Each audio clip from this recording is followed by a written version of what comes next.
Olá! Planejar é de vital importância para que as organizações consigam atingir seus objetivos.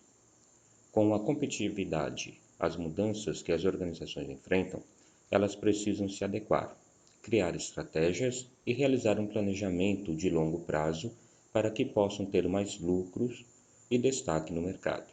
Nós veremos nessa nossa aula os principais conceitos de planejamento. Veremos que existem dois tipos de planejamento, que são os princípios gerais e os princípios específicos.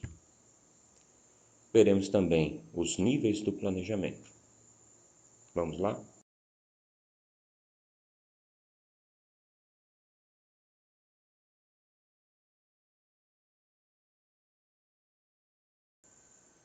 Vejamos algumas definições de planejar e planejamento. Como você já deve ter visto ao longo das demais disciplinas do seu curso, administrar envolve alguns processos, que são chamados de funções administrativas. Planejar faz parte das funções administrativas. Podemos perceber que planejar é muito importante para que as organizações consigam atingir seus objetivos, escolhendo as melhores opções, otimizando esforços e recursos existentes na organização. Temos aqui três conceitos de Tarja, Oliveira e Pereira, onde Tarja descreve que planejar é uma função administrativa que visa aprimorar o processo de tomada de decisão.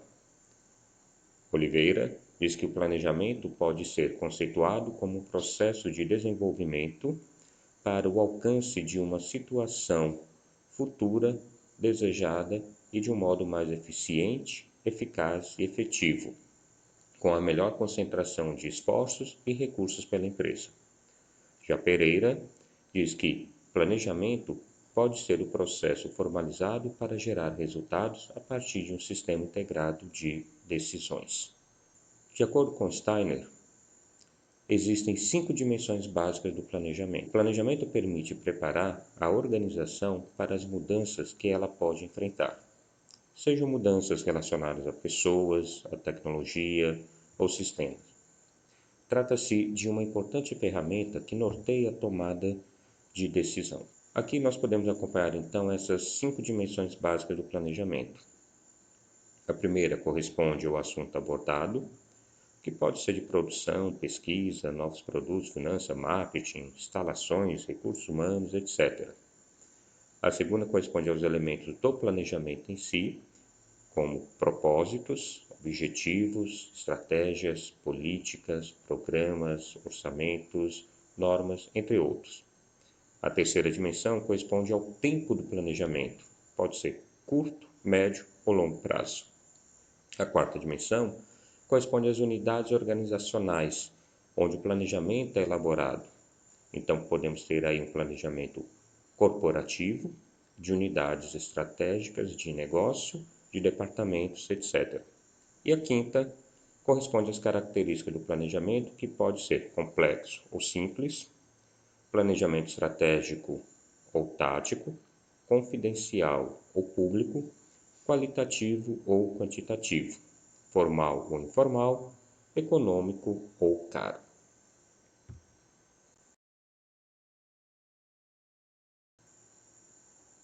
Os princípios gerais para os quais os executivos devem estar atentos são o princípio da contribuição aos objetivos, onde o planejamento deve visar sempre os objetivos máximos da organização, o princípio da precedência do planejamento, que corresponde a uma função administrativa que vem antes das outras, como organização, direção e controle. É difícil de sequenciar as funções administrativas, mas podemos considerar, de modo geral, que o planejamento estratégico do que é e como deve ser feito está sempre no ponto mais alto do processo, assumindo uma importância maior nesse processo administrativo. Temos ainda o princípio da maior eficiência e abrangência. Nele, o planejamento pode provocar uma série de mudanças nas características e atividade da organização. Essas mudanças podem ser provocadas nas pessoas, tecnologia e sistemas. As alterações provocadas nas pessoas correspondem às necessidades de, por exemplo, treinamento, substituição, transferência, funções, avaliação, etc. Já as alterações da tecnologia podem ser apresentadas pela evolução do conhecimento, pelas novas maneiras de realizar os trabalhos, entre outros. E nos sistemas, essas alterações podem ocorrer mudanças nas responsabilidades estabelecidas, nos níveis de autoridade, comunicação, procedimentos, instrução, entre outros. O princípio da maior eficiência, eficácia e efetividade, nele o planejamento deve ter como objetivo maximizar os resultados e minimizar as deficiências, procurando proporcionar para a empresa uma situação de eficiência, eficácia e efetividade.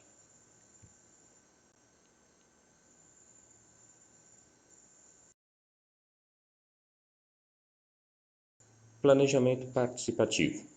O principal benefício do planejamento não é o resultado alcançado, mas sim o processo desenvolvido. A principal função do responsável pelo planejamento não é apenas elaborá-lo, mas sim facilitar o processo de elaboração pela organização, devendo ser realizado por áreas relacionadas ao processo.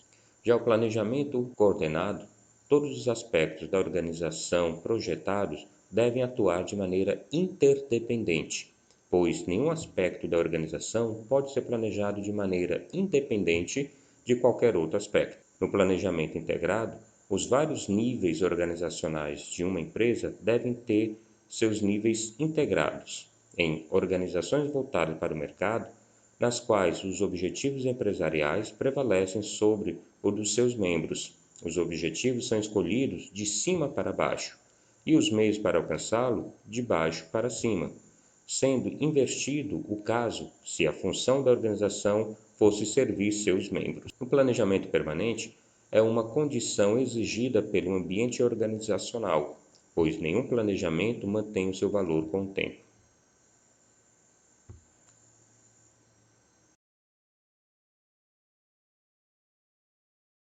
Nível estratégico.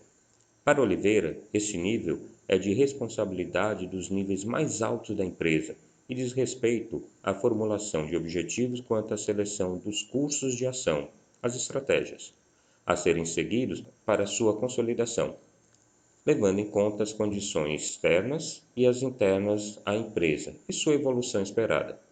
Nesse nível, as tomadas de decisão direcionam o rumo da organização, o caminho que ela deve seguir. No nível tático, Oliveira define esse nível como aquele que é desenvolvido pelos níveis intermediários, cuja finalidade é a utilização eficiente dos recursos disponíveis para a consolidação dos objetivos que já estavam fixados. No nível operacional, temos todas as ações ligadas aos líderes, supervisores, responsáveis pelos processos internos da organização, com foco nas as atividades do dia a dia da organização.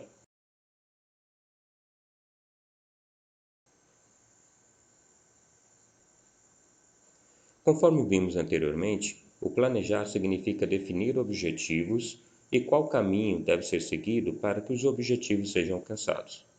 A partir do momento que as organizações realizam seu planejamento e direcionam os esforços de todos para os mesmos objetivos, a chance de conseguir alcançá-los será muito maior. Diante disso, podemos dizer que a importância do planejamento para qualquer organização está ligada ao alcance dos objetivos e metas, com a colaboração de todos, visando a eficiência de todas as atividades, buscando evitar o desperdício tanto de tempo como também de recursos organizacionais. Aqui podemos enumerar, segundo Martins, 10 vantagens do planejamento. De maneira resumida, nessa nossa aula, você viu que planejamento consiste em pensar as ações presentes que contribuirão para que a organização consiga atingir os objetivos desejáveis. O planejar não está presente somente nas ações empresariais, mas no nosso dia a dia. Princípios. O planejamento respeita alguns princípios, sendo eles gerais e específicos.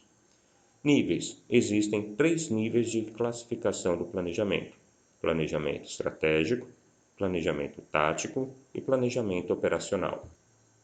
Infelizmente, muitas das empresas não possuem planejamento. De acordo com pesquisa realizada pelo Sebrae em 2011, de 70% a 80% das empresas brasileiras fecham suas portas antes de completarem 2 anos de vida. Dentre os motivos, temos a falta de planejamento, objetivos, metas, missão da empresa, que não são conhecidos por todos dentro da organização. Um planejamento organizacional consiste em estruturas e objetivos e ações de uma empresa. O planejamento é uma ferramenta administrativa indispensável para que haja sucesso na gestão organizacional. Obrigado.